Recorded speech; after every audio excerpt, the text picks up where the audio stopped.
Ada pertanyaan yang cukup sederhana ketika kita membahas mengenai surat, yaitu tanda tangan. Sebagian dari kita tentunya tahu apa yang disebut dengan tanda tangan dan seperti apa fungsi dari tanda tangan tersebut. Tapi, ada sebagian yang lain justru tidak tahu mengenai tanda tangan dan menggunakan tanda tangan karena hanya sebuah keterpaksaan. Oke, kita sebut saja KTP.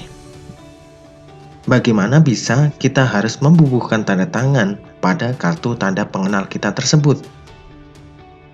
Sebenarnya tanda tangan atau yang biasa dikenal dengan sebutan paraf merupakan bentuk khusus dari tulisan tangan yang mengandung sebuah karakter atau simbol yang sering digunakan sebagai verifikasi atas identitas seseorang. Maksudnya seperti ini.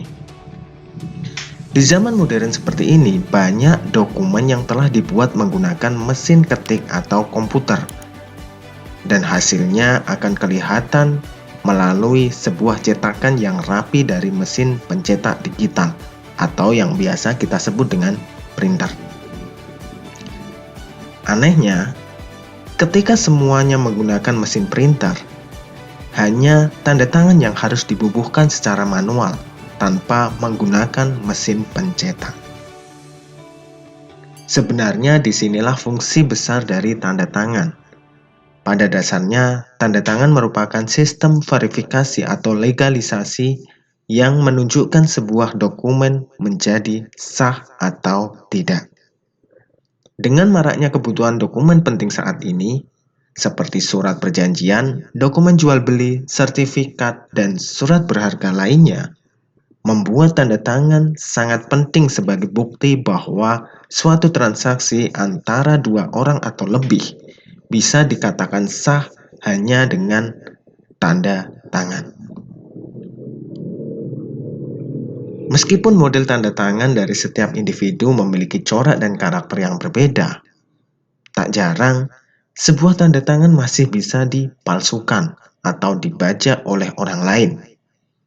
Alasannya cukup sederhana, yaitu karena sebuah kepentingan tertentu atas orang yang memiliki tanda tangan tersebut. Keadaan ini biasanya terjadi pada tanda tangan pejabat, tanda tangan pemilik waris, ataupun tanda tangan pribadi seseorang yang memiliki pengaruh secara luas. Misalnya, ketika ada seorang pelukis terkenal yang selalu membubuhkan tanda tangan di setiap karya yang dia buat dan laku hingga miliaran rupiah, maka potensi untuk dibajak pun bisa saja terjadi. Secara materi, pelukis tersebut tidak akan dirugikan.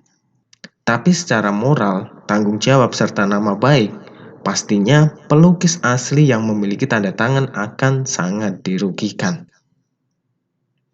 Oleh karenanya, dari tindakan seperti ini akan ada rentetan yang berlanjut, seperti adanya hukum hak kekayaan intelektual dan hukum-hukum yang lain seperti pembajakan dan sebagainya.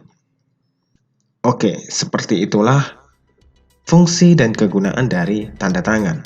Tanda tangan adalah suatu hal yang sepele tapi sangat penting bagi suatu dokumen. Sampai jumpa di lain video dan bye-bye.